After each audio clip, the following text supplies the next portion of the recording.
बाबूजी, आज हमारी पहली रसोई पे बहुत प्यार से आप लोगन के लिए खाना बनाया है।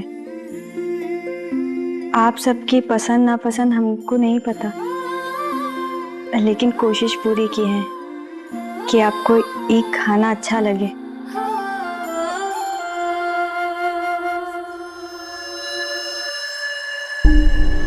अच्छा या बुरा ये तो अभी पता चल जाएगा।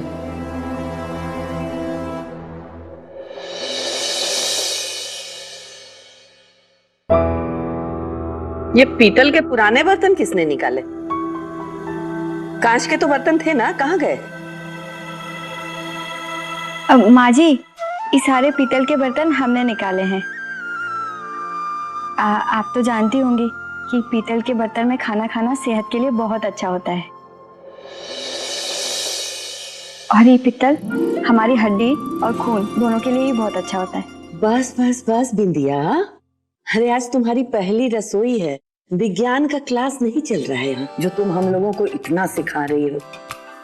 सुन लो, है? थोड़ा इसी बहाने सीखने को मिल जाएगा।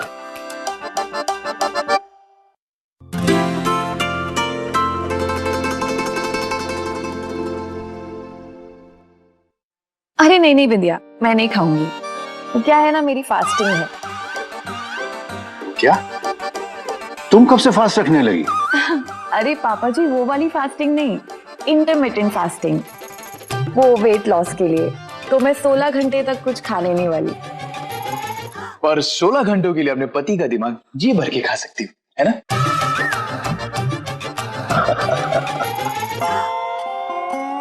वाले जरा छोटे छोटे खाना, मैंने भर भर के नमक और मिर्च मसाले डाले।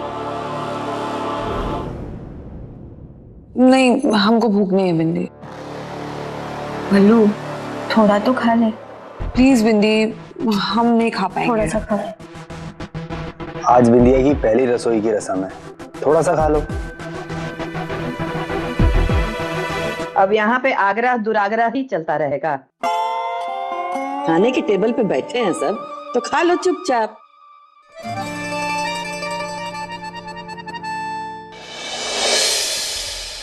बस ये रस्म होने की देर है, फिर हम चलेंगे अपनी असली चाल।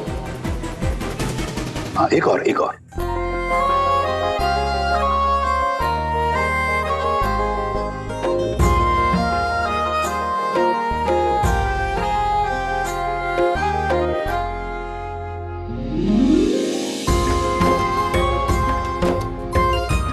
अब आप सब लोग खाना शुरू कीजिए। बिंदिया बिटिया, तुम भी बैठ जाओ। जी बाबूजी।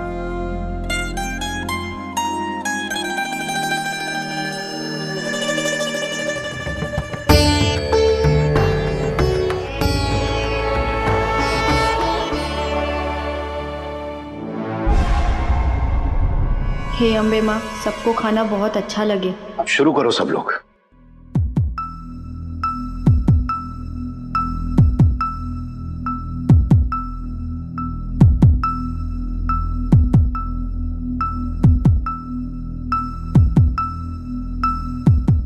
मजा आ गया।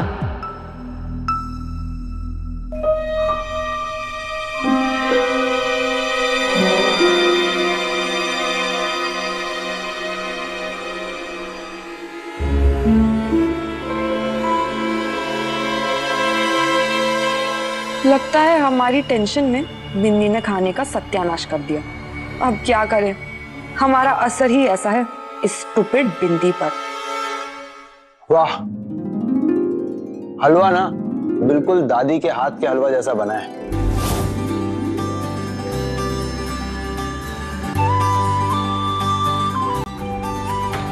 सच में ना, खाना बहुत टेस्टी बना है। वाह बिंदिया, तुमने तो हमें हमारी माँ की याद दिला दी। सच कह रहे हैं, बहुत ही बढ़िया स्वाद है। बाबूजी, हम अपने हाथों से ही घी बनाकर इस हलवे में डाले हैं। और ये जो सब्जियों में मसाले हैं ना, इस सिलबट्टे से पीस के डाले हैं, इसलिए खाने का स्वाद थोड़ा अलग आ रहा होगा। इसे कहते हैं मेहनत का स्वाद। लेकिन आजकल तो हमारी रसोइयों में इंसानों की मेहनत कम, मशीनों की मेहनत ज्यादा होती है। इसलिए क्या है ना, स्वाद जो है पीछे छूट जाता है और खाना जरूर जल्दी बन जाता है।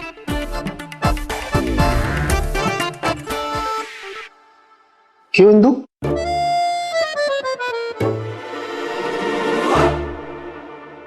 ये कैसे हो सकता है? मैं खाना खुद खराब करके आई थी। Excuse me.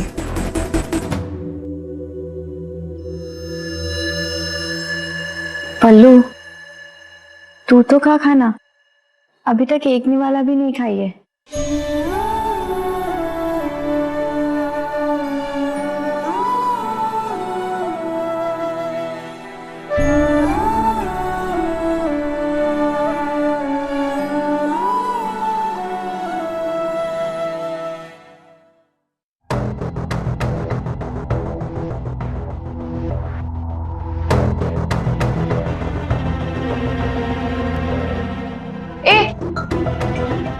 ये कौन सा खाना है और बाहर कौन सा खाना खिला रहे हैं? भाभी जी, दोनों खाना एक ही है, लेकिन छोटी भाभी जी ने आप लोगों के लिए खाना पहले ही बाहर लगवा दिया था और ये खाना हम सभी स्टाफ के लिए रखा है। तो खड़े खड़े दांत क्या दिखा रहे हो? जाओ यहाँ से। जी मैम।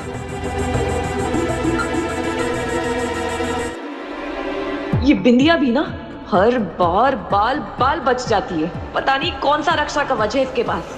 अम्बे माँ हमेशा तुम्हारी रक्षा करे। अरे ठीक है, ठीक है।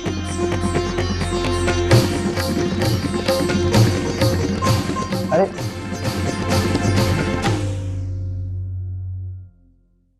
जल्दी से ये रस्म का ड्रामा खत्म हो ताकि हम अपना नाटक शुरू करें।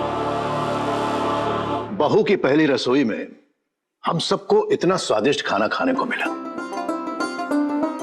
तो भाई अब इनाम तो बनता ही है। अरे आशीर्वाद तो दे दिए ना, तो अब? अरे रूखा सूखा आशीर्वाद थोड़ी ना देंगे बहू को। नहीं नहीं बाबूजी, हमको कुछ भी नहीं चाहिए। आप लोगों का आशीर्वाद ही हमारे लिए सबसे बड़ा इनाम है। बिल्कुल सही बोली हो। और वैसे भी गहना जेवर से तुमको तो लगाव है नहीं। हाँ, तुम तो अपनी माँ के चेन से ही खुश हो। बिंदिया बेटा, हमारा आशीर्वाद सदैव तुम्हारे साथ है, लेकिन बेटा रस्म है ना, तो निभानी तो पड़ेगी। तुम दिल खोल कर बताओ, क्या चाहिए तुमको हमसे? सोना, जेवर या कुछ और? बाबूजी, हमको एक चीज चाहिए। मौका मिलते ही फरमाइशी शुरू हो गई मैडम की। बोलो बेटिए। बाबूजी, वो हमारे चिरैया स्कूल में हम एक कंप्यूटर लगवाना चाहते हैं। कहा है ना, हमारे चिरैया गांव में एक भी कंप्यूटर नहीं है और हम चाहते हैं कि हमारे चिरैया गांव में हर बच्चे को तकनीकी ज्ञान हो। और हम मास्टर जी और सरपंच जी से निवेदन किए हैं, पर अब तक कोई जवाब नहीं आया। हाँ हाँ बेटा, जरूर लगवा देंगे। कितनी महान सोच है बेटा तुम्हारी। लेकिन अगर तुम्हारी जैसी सोच हर किसी की हो जाए तो चिरैया तो क्या, इस पूरे देश में तरक्की हो जाएगी। कृष्णा भाई, खाना खाते टाइम तो तुम बड़ी उंगलियां चाट चाट के खाना खा रहे थे, तो बहू को नेक देना तो बनता ही है। हाँ हाँ।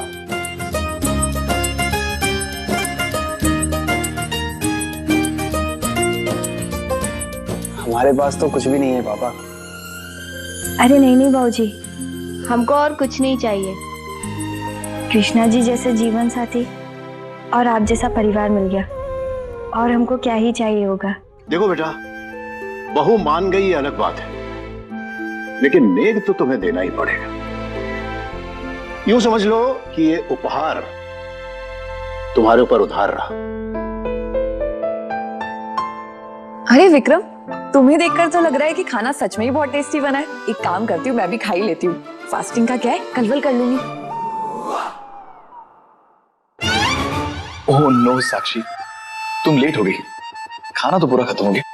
अरे नहीं नहीं भैया, खाना खत्म नहीं हुआ है। हम रसोई में और खाना बना के रख के आए थे, वो कहा है ना, घर में जितने लोग भी काम करते हैं ना, हम उनके लिए भी बना लिए थे।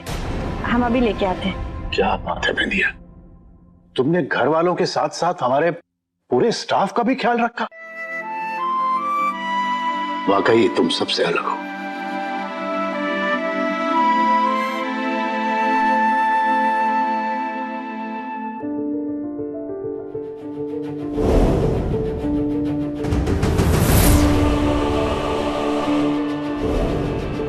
मैं अभी आती हूँ।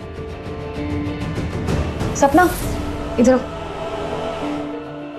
मैं तुम्हें 1000 रुपए दूंगी, मेरा एक काम कर दो। जी मैडम जी।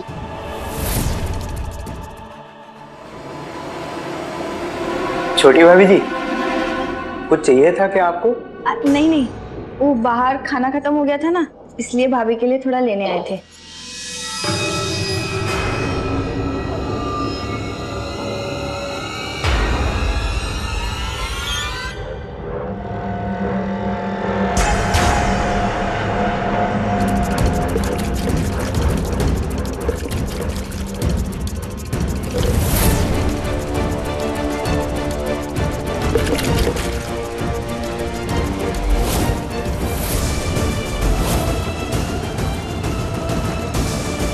भाभी जी सॉरी, मुझे माफ कर दो, मेरा पैर मुड़ गया था।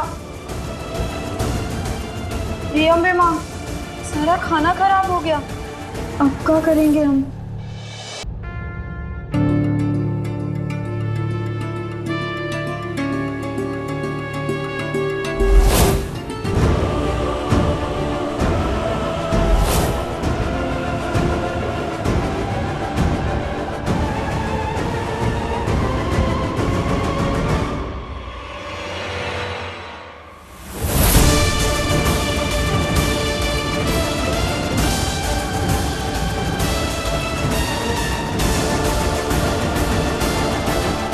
भाभी, अम्बे माँ ने आपकी सुन ली। आपको पता है, हम जो रसोई में खाना बनाकर आए थे ना, वो तो पूरा खराब हो गया, पर आपकी थाली बच गई। काहे कि हम पहले ही परोसकर इसे साइड में रख दिए थे। पर बिंदिया, ये तो स्टाफ के लिए खाना था ना, तुम क्यों लेके आई? रहने देती। अरे भाभी, खाने पर किसी का नाम थोड़ी ना होता है।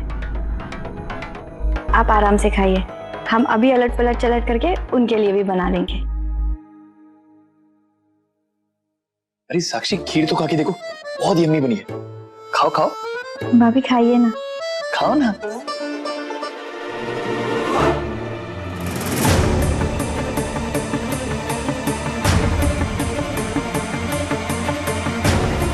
अच्छी है ना? बिंदिया, बहुत टेस्टी खीर है। थैंक यू भाभी।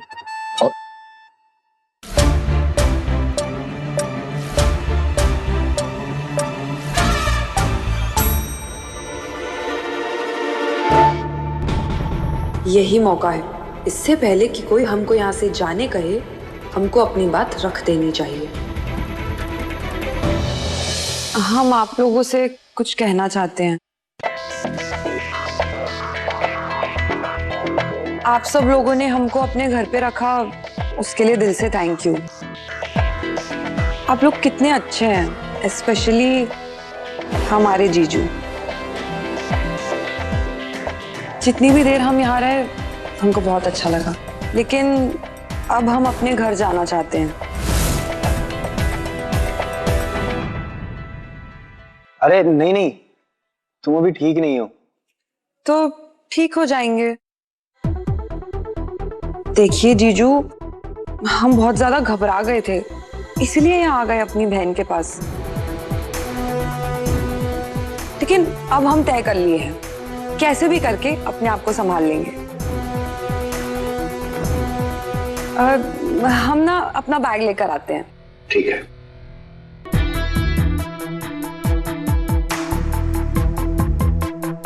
खुश रहो, खुश रहो।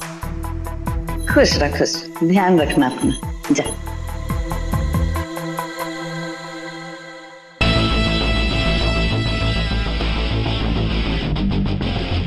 कोई ना कोई तो हमको जरूर रोकेगा।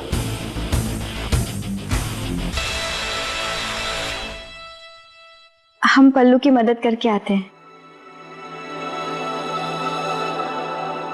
पापा, वो अभी बहुत डिस्टर्ब है, प्लीज रोक लीजिए उसे।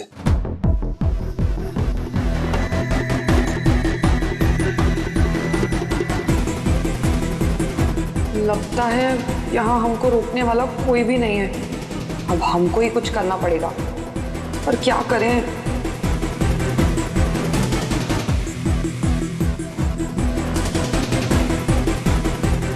पायल कुछ कर, सोच ले, अभी नहीं तो फिर कभी नहीं।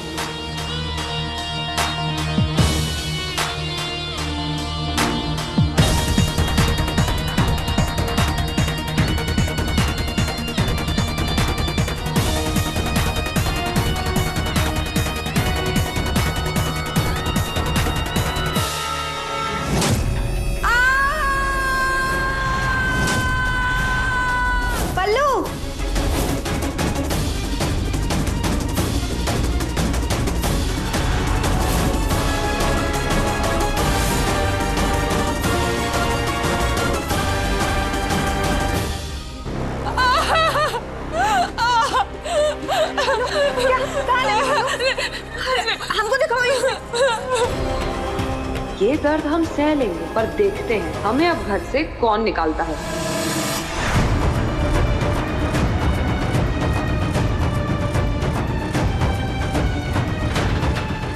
क्या हुआ? पल्लू सीढ़ियों से गिर गई। तुम्हें ज्यादा लगी तो नहीं? तुम आ जाओ भैया, हम देखते हैं, तुम आ जाओ।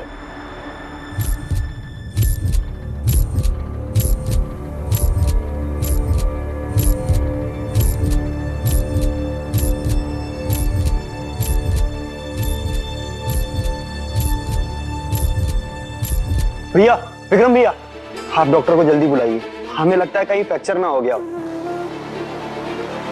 पल्लू बहुत दर्द हो रहा है का? कहा था हमने कि बिंदिया की अम्मे माँ हमारी हेल्प करे ना करे, पर हम खुद अपनी हेल्प करके हर बाजी जीत जाएंगे। बिंदिया, बेटा तुम चिंता मत करो, सब ठीक हो जाएगा। अरे 10 बजने वाले हैं। बेटा तुम्हें पग फेरे की रस्म के लिए चिरैया भी तो जाना है ना? बाबूजी, हम दादी को फोन करके कह देंगे कि आज हम पग फेरे की रस्म में नहीं आ पाएंगे। अरे नहीं नहीं बेटा, इस तरह रस्मों को हम नजरअंदाज नहीं कर सकते। और फिर हम सब लोग हैं ना यहाँ पे, डॉक्टर भी आने वाला है। तुम्हारी बहन की जिम्मेदारी हमारी है, उसे कुछ नहीं होगा। तुम अच्छी तरीके से रस्म पूरी करके आओ, ठीक है ना? तुमको भरोसा है ना हम पर? खुद से भी ज्यादा बाबूजी। तुम दोनों जाकर तैयार हो जाओ, ठीक है? और रस्म पूरी करके आओ।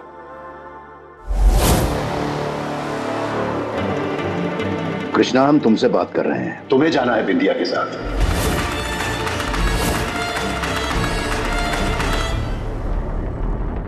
ओह नो, हम जितना इन दोनों को दूर करना चाहते हैं, सिचुएशन इन्हें उतना ही करीब ले आती है। अब कैसे रोकें इन्हें साथ होने से?